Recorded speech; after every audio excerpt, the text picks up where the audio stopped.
नमस्कार, आपका स्वागत है भक्तों। 6 जून ज्येष्ठ निर्जला एकादशी के दिन इस देव वृक्ष को बिना किसी को बताए चुपचाप छूकर इस मंत्र को बोलकर चले आना। कंगाल भी बनेगा, धनवान इतनी धन दौलत आएगी कि संभाल नहीं पाओगे। जन्मों जन्मांतर की गरीबी तत्काल हो जाएगी दूर। विश्वास नहीं तो 6 जून ज्येष्ठ निर्जला एकादशी शुक्रवार के दिन प्रैक्टिकल करके देख लेना। भक्तों, आज के इस वीडियो में हम जिन चमत्कारी देव वृक्षों के बारे में बात करने वाले हैं, उन देव वृक्षों में शुक्रवार के दिन स्वयं माता लक्ष्मी जी का वास होता है और यह वृक्ष आपके घर के आसपास ही बड़ी आसानी से मिल जाएंगे। इन देव वृक्षों के बारे में स्वयं महादेव ने अपने प्रिय भक्त रावण को बताया है कि कोई भी व्यक्ति सही समय पर, सही मुहूर्त पर, सही क्रिया अनुसार 6 जून ज्येष्ठ निर्जला एकादशी शुक्रवार के दिन इस वृक्ष को छूकर चुपचाप आ जाता है तो उसके घर में स्वयं महादेव जी वास हो जाते हैं और उसके जीवन में चल रही गरीबी, दुख, कष्ट सब समाप्त हो जाएंगे। जन्म जन्मांतर की गरीबी तत्काल दूर हो जाएगी।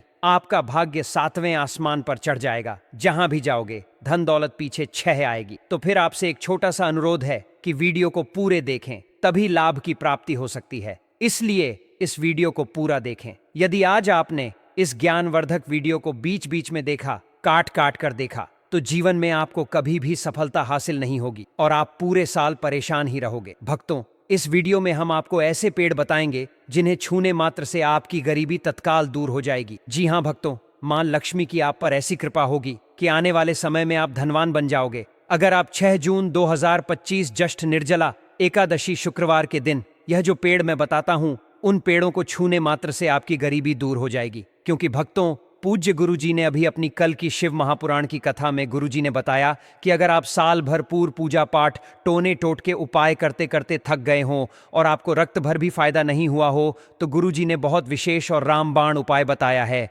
6 जून ज्येष्ठ निर्जला एकादशी शुक्रवार के दिन एकादशी पर इस बार 144 साल बाद दुर्लभ संयोग में आसमान लाल होने वाला है और इस बार 2025 में एकादशी पूरे के पूरे होगी। 144 वर्षों बाद महाकुंभ में पड़ने जा रही है। महाकुंभ में आए साधु संत ने भी इन वृक्षों के बारे में बताया है। तो जो पेड़ के बारे में हम आपको बताने वाले हैं, अगर आप उसे हमारे बताए अनुसार सही समय और शुभ मुहूर्त देखकर छू लेते हैं तो यकीन मानिए आपके जीवन में कुछ दिनों बाद धन की वर्षा होने लगेगी। फिर आपके जीवन में आपको उन्नति करने से कोई नहीं रोक पाएगा। आपकी हर मनोकामना पूरी होगी, खुशियां से भर जाएगा आपका घर। यदि आप शुक्रवार निर्जला एकादशी के दिन इस देव वृक्षों को छू लेते हो तो तीनों देव ब्रह्मा विष्णु महेश का आपको आशीर्वाद मिल जाएगा। अगर आज का ये वीडियो पूरा देख लेते हो तो भक्तों, आप अपने फायदे के लिए इस वीडियो को पूरा देख लीजिए। साथ ही द मतंग वास्तु को सब्सक्राइब करके एक लाइक करें। भक्तों, आपका जीवन इस एकादशी पर ना बदल जाए तो भक्तों,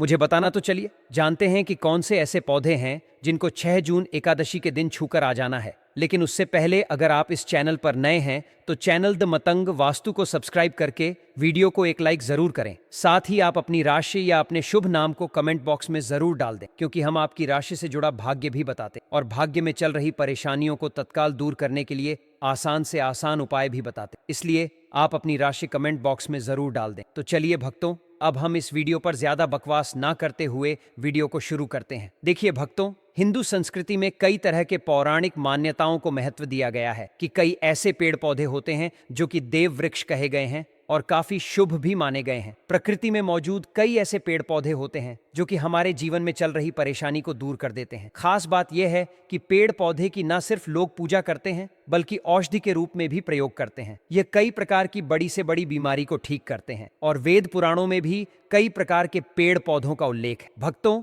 यदि आप भी 6 जून शुक्रवार को इन वृक्षों को छू लेते हो तो आपको महादेव का ऐसा आशीर्वाद मिलेगा जिससे कि आपके जीवन की समस्त परेशानियां दूर हो जाएंगी। भक्तों देखिए, बात ऐसी है कि हमारा काम तो है सलाह देने का, हम तो केवल सलाह ही दे सकते हैं। अब आप इसको मानो या ना मानो आपकी मर्जी, लेकिन भक्तों एक बात जरूर कहेंगे कि अगर मान लोगे तो आपका बेड़ा पार हो जाएगा। भक्तों, ज्योतिष मान्यताओं के अनुसार गुरुजी ने कहा है कि इस एकादशी पर स्वयं भगवान भोलेनाथ इस चमत्कारी पौधे पर विराजमान रहेंगे, जिसकी बात आगे हम इस वीडियो में करने वाले हैं। और अगर आप इन पेड़ों को हमारे बताए अनुसार बिना अपना ज्यादा दिमाग लगाए, बिना अपनी बुद्धि चलाए इनको छू कर आ जाते हैं तो इसी से आपका बेड़ा पार हो जाएगा और उसी वक्त तीनों देव ब्रह्मा विष्णु महेश का आशीर्वाद आपको तुरंत मिल जाएगा। फिर आपको धनवान बनने से स्वयं विधाता भी नहीं रोक पाएंगे। हम उन चमत्कारी वृक्षों को बताने से पहले हम आपको 6 जून निर्जला एकादशी के बारे में जानकारी दे देते हैं, ताकि आपको उन देव वृक्षों को छूने के लिए सही शुभ मुहूर्त का पता लग जाए। आइए जानते हैं भक्तों,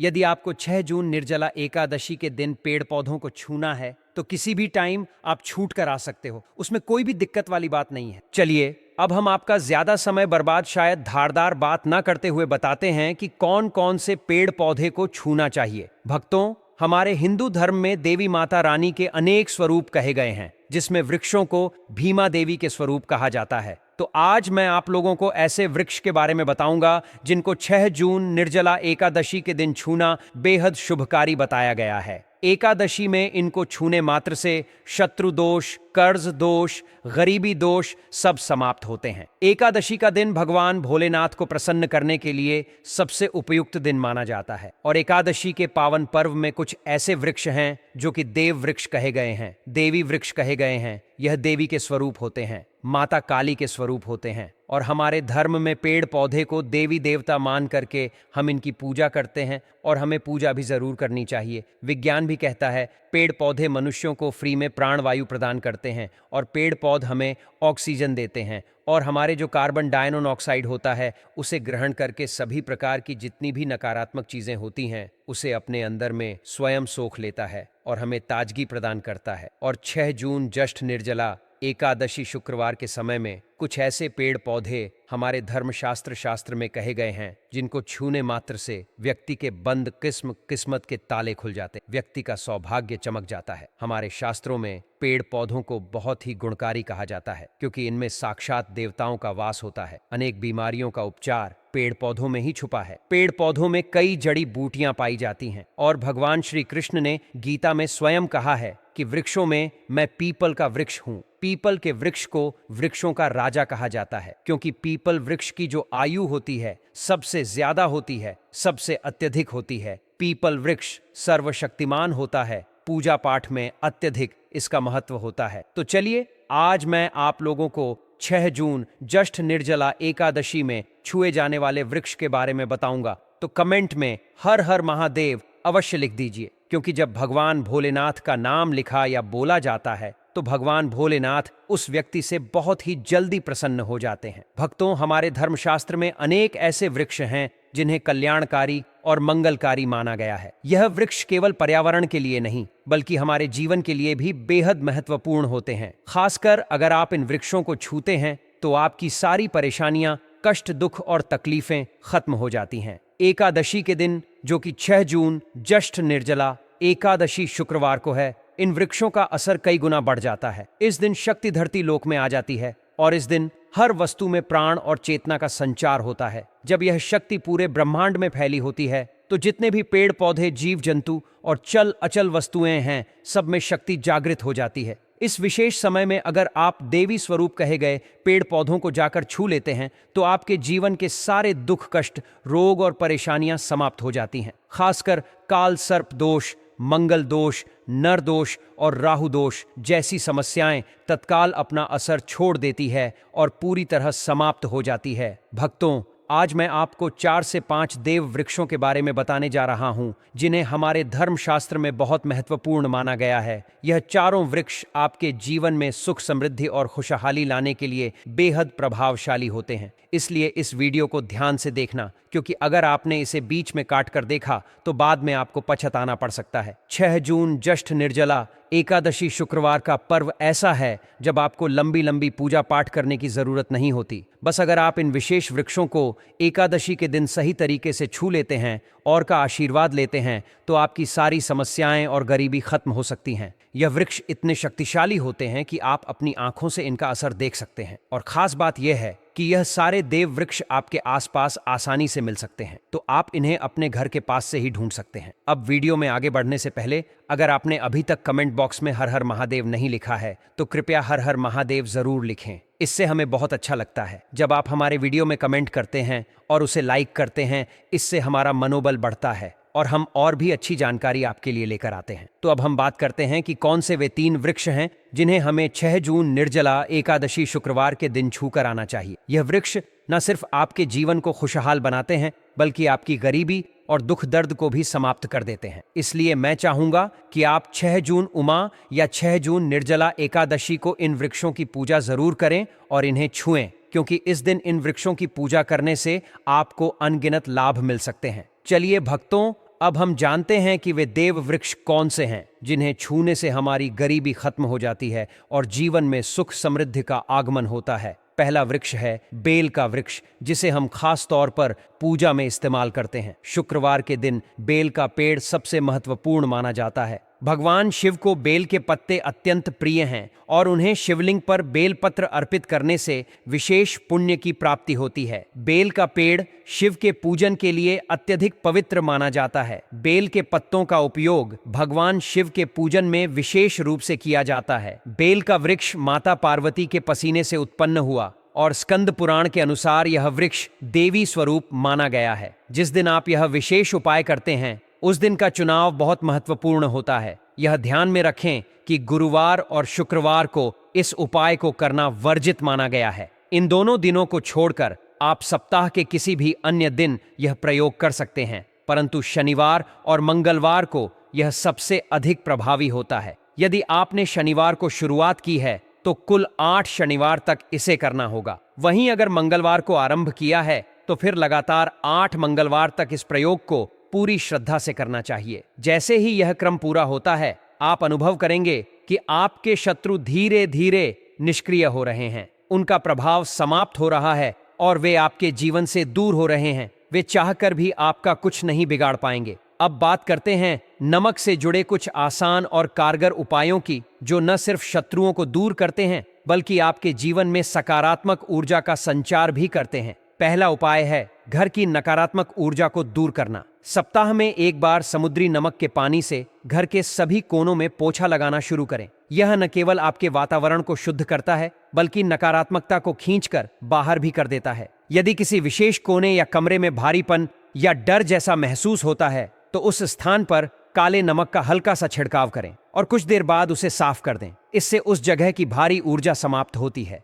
इसके साथ ही एक कांच के कटोरे में थोड़ा सा नमक भरकर अपने कमरे के कोने में रखें और हर सप्ताह उसे बदलते रहें। यह उपाय आपके घर की ऊर्जा को संतुलित रखने में बहुत सहायक होता है। अब बात करते हैं शत्रु बाधा को दूर करने वाले विशेष नमक टोटकों की। एक मुट्ठी नमक और सरसों के दाने लेकर उसे काले कपड़े में बांध लें और अपने घर के मुख्य दरवाजे पर टांग दें। यह शत्रुओं की बुरी नजर और नकारात्मक प्रभाव से रक्षा करता है। इसके अलावा मंगलवार या शनिवार को समुद्री नमक लेकर अपने ऊपर से 7 बार वारें और चौराहे पर जाकर उसे फेंक दें। इससे भी शत्रुओं का प्रभाव नष्ट होता है। एक और बहुत प्रभावी उपाय है नमक और लाल मिर्च का प्रयोग। थोड़ा नमक और कुछ लाल मिर्च लेकर अपने सिर के ऊपर से 7 बार घुमाकर जलती हुई अग्नि में डाल दें। यह प्रक्रिया शत्रु द्वारा भेजी गई नकारात्मक शक्ति को नष्ट करती है। यदि शत्रु बाधा के कारण आपके निजी जीवन में शांति भंग हो रही है तो नमक से जुड़े कुछ छोटे छोटे उपाय आपके लिए वरदान सिद्ध हो सकते हैं। जैसे स्नान के पानी में एक चुटकी नमक मिलाकर नहाएं। यह आपको मानसिक शांति और ऊर्जावान अनुभव देता है। एक छोटा सा पोटली बना लें जिसमें थोड़ा नमक हो और उसे अपने पर्स में रखें। यह टोटका शत्रु की बुरी नजर से रक्षा करता है। रात को सोते समय अपने सिरहाने एक कटोरी में नमक रख लें और सुबह होते ही उसे बहते पानी में बहा दें। इससे मन की बेचैनी दूर होती है और शत्रु की सोचें भी निष्फल होती हैं। यदि आपका कार्य क्षेत्र या व्यापार किसी शत्रु के प्रभाव से प्रभावित हो रहा है तो नमक का एक और प्रयोग है। दुकान के मुख्य द्वार के पास एक कटोरी में नमक रखें। यह नकारात्मक ऊर्जा को बाहर रोकता है और व्यापार को सकारात्मक दिशा में ले जाता है। ऑफिस की टेबल पर भी एक छोटी कटोरी में नमक रखने से शत्रु की बुरी नजर से बचाव होता है। यदि कोई विशेष व्यक्ति लगातार आपके कार्य में बाधा डाल रहा है तो एक काले कपड़े में नमक बांधकर उसे उस व्यक्ति के आसपास रखें। शत्रुता धीरे धीरे समाप्त हो जाएगी। ज्योतिष के अनुसार भी नमक का विशेष महत्व है। शनिवार को सरसों के तेल में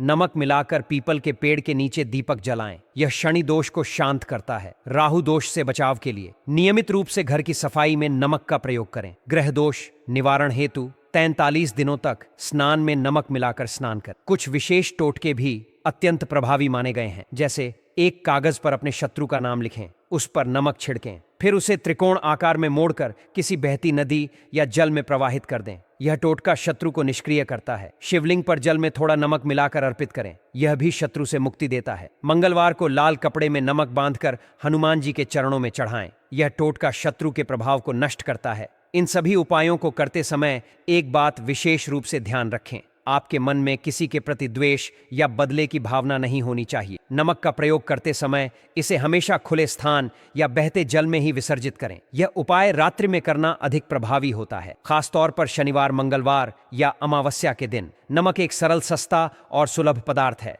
लेकिन यह अपने भीतर अद्भुत शक्ति समेटे हुए है। जब आप श्रद्धा और विश्वास से इन उपायों को करते हैं तो शत्रुओं का प्रभाव स्वतः समाप्त हो जाता है। साथ ही सकारात्मक सोच और नियमित प्रार्थना इन उपायों की शक्ति को कई गुना बढ़ा देती है। तो आज से ही इन उपायों को अपनाइए और अपने जीवन से हर तरह की शत्रु बाधा को दूर कीजिए।